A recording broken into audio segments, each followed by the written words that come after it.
देखिए मेथड 3 है, ये मेनली यूज़ करेंगे कंसेप्चुअल सीट डील करने के लिए थ्रू वॉइस मैसेज। इस मेथड में कुछ बेनिफिट है। फर्स्ट है कि इससे तेरा मेमोरी पावर तो डिटेक्ट हो जाएगा। अगर तू वॉइस मैसेज सुनने के बाद रिकॉग्नाइज़ कर पा रहा है कि कौन सा टॉपिक कब डील हुआ तो बहुत अच्छा बात है। वैसे अभी तो 2 ही क्लास हुआ, अभी रिकॉग्नाइज़ करना इजी है। मज़ा तब आएगा जब अच्छा खासा सिलेबस हो जाएगा और साथ में कंसेप्चुअल में मैथमेटिकल टर्म भी रहेगा, तब मज़ा आएगा। दूसरा बात टाइम सेव है। तीसरा बेनिफिट है कि तेरा मेन डाटा सेव हो रहा है।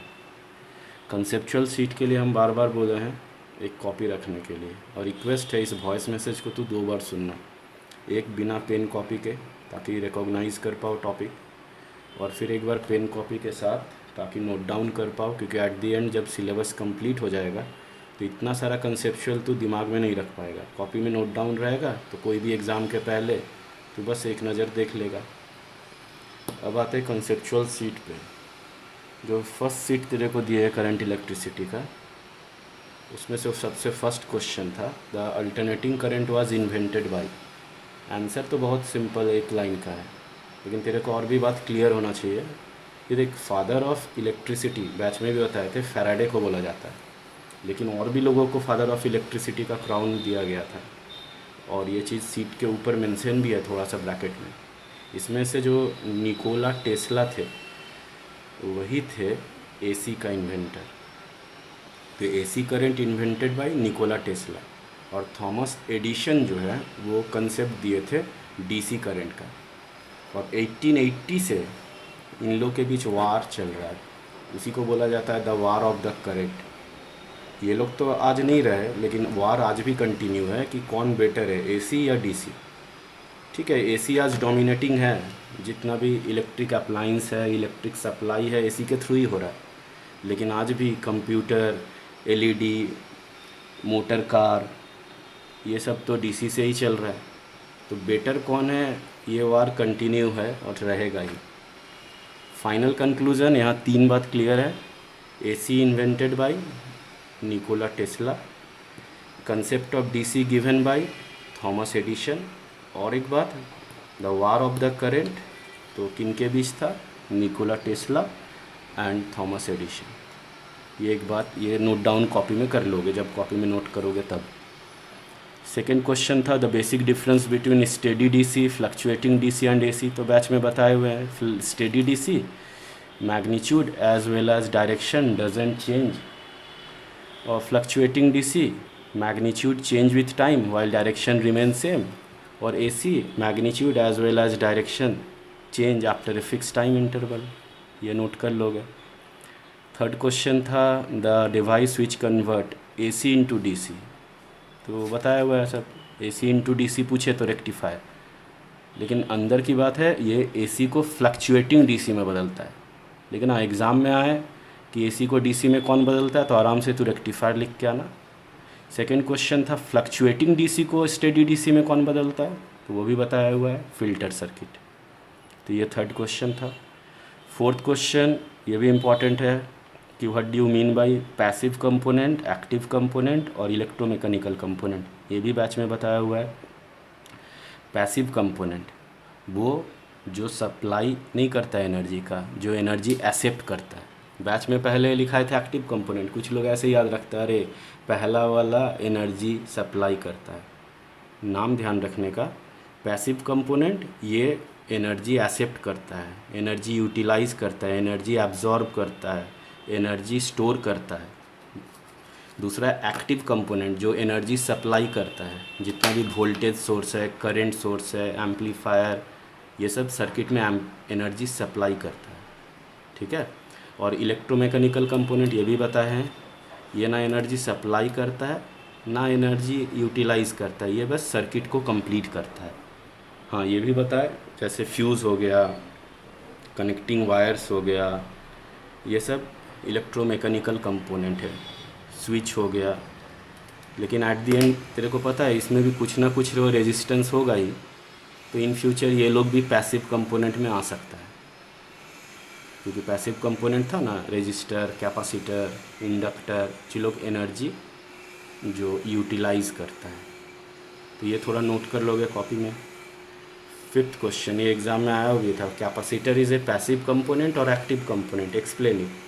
तो तेरे को तो पता है कैपेसिटर पिछला चैप्टर में ही पढ़ा, ये मेनली एनर्जी स्टोर करता है।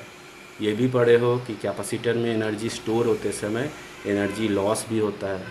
तो ये तो एनर्जी का लॉस, एब्जॉर्ब, यूटिलाइज कर रहा है, तो ये तो पैसिव कंपोनेंट होगा। तो इस चीज़ को थोड़ा लिख लोगे कि capacitor is a passive component because in circuit it store energy as well as during charging of capacitor loss of energy takes place. फिर आया question number 6, how does the current in metal differ from that in an electrolyte, hydrogen gas, semiconductor. ये भी बात हुआ था कि metal मतलब conductor में, तो बताए थे सब में करंट फ्लो होता है लेकिन सब में चार्ज कैरियर अलग अलग होता है।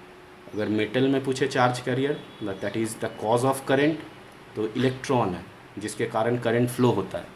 इलेक्ट्रोलाइट में, केमिस्ट्री में भी पढ़े हो, कॉपी में भी नोट करवाए थे, इलेक्ट्रोलाइट में आयंस के थ्रू करंट फ्लो होता है, positive ions and negative ions.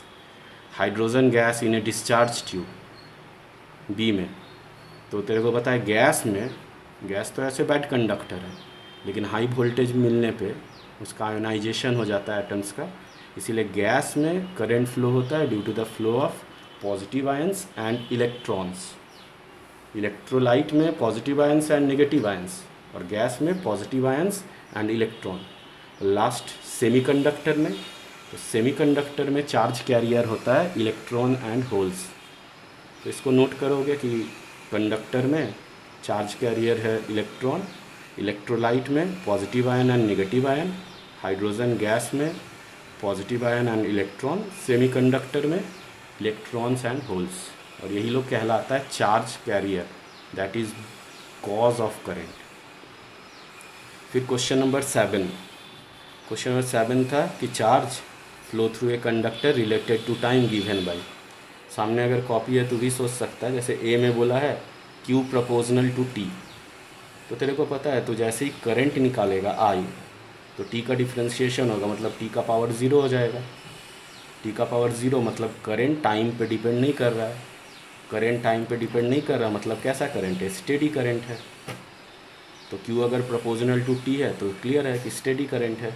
B में क्या बोला, Q proportional to T square, तो तेरे को पता है सब काइनेमेटिक्स में भी पढ़े, T स्क्वायर है तो I जब निकालोगे एक बार डिफ्रेंशिएट होगा तो कुछ भी हो 2T का पावर 1 होगा, मतलब T का टर्म है तो करंट टाइम पे डिपेंड कर रहा है, इट मीन्स करंट वेरिएबल होगा, फ्लक्चुएटिंग DC भी बोल सकते हो। तो ये क्वेश्चन नंबर 7 था। 8 और 9 थोड़ा ड्रिफ्ट वेलोसिटी से रिलेटेड क्वेश्चन है। लास्ट जो क्वेश्चन है क्वेश्चन नंबर 10, उसके लिए सामने कॉपी मस्ट है। वहाँ पे तुमको बोला है कि स्टैट एम्पियर और अब एम्पियर के बीच क्या रिलेशन है। तो तेरे को पता है स्टैट एम्पियर करंट का ESU यूनिट है, इलेक्ट्रोस्टैटिक यूनिट।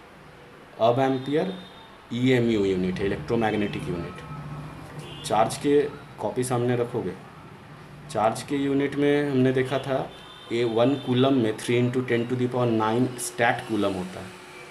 सेम, क्योंकि कूलम पर सेकेंड और उधर स्टैट कूलम पर सेकेंड करंट होगा, तो 1 एम्पियर में 3 × 10⁹ स्टैट एम्पियर होगा, यह है 1 एम्पियर में। सिमिलरली इलेक्ट्रोमैग्नेटिक यूनिट में हमको पता है 1 कूलम में 1/10 अब कूलम होता है।